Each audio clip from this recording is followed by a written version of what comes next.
बहुत समय पहले की बात है। एक गांव में एक गरीब किंतु ईमानदार कुम्हार रहता था। वो दिन रात मेहनत कर मिट्टी के बर्तन बनाता और उन्हें अपने आवे यानी भट्टी में पकाकर बेचता था। नत्थू के परिवार में उसकी बहू सावित्री और उसका छोटा पोता मुन्नू थे। सावित्री एक धर्मपरायण स्त्री थी जो कठिन से कठिन समय में भी सकट माता की भक्ति करना नहीं भूलती थी। मुन्नू अपनी माँ की आंखों का तारा था। सकट चौथ का त्योहार नजदीक था। नत्थू ने बहुत सारे बर्तन तैयार किए थे जिन्हें पकने के लिए बड़े आवे यानी भट्टी में डालना था। मुन्नू लुका छिपी खेलते हुए अनजाने में उस बड़े आवे के अंदर जाकर छिप गया जहां मिट्टी के ढेर सारे बर्तन रखे हुए थे।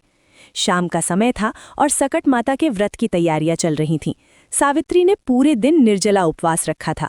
वो पूजा की थाली सजा रही थी और माता से अपने परिवार की सुख समृद्धि की कामना कर रही थी।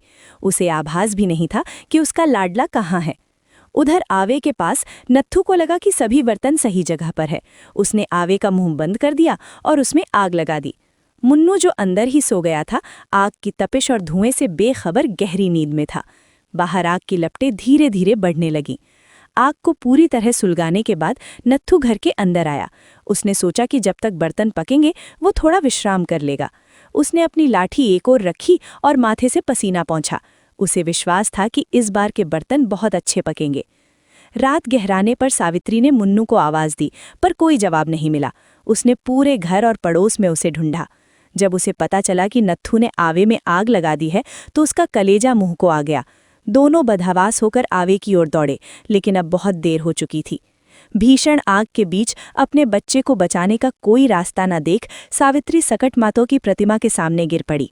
उसने रोते हुए प्रार्थना की, हे माता, मेरे निर्दोष बालक की रक्षा करो। मैंने सदैव आपकी सेवा की है, आज मेरी लाज रख लो।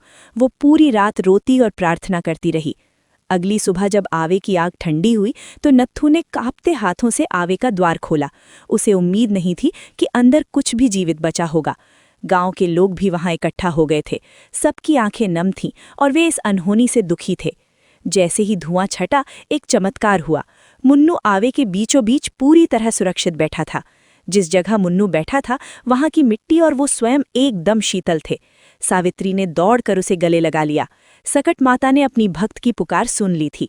माँ की सच्ची प्रार्थना और विश्वास से बड़ा कोई बल नहीं। जहां श्रद्धा होती है वहां स्वयं देवी रक्षा करती हैं।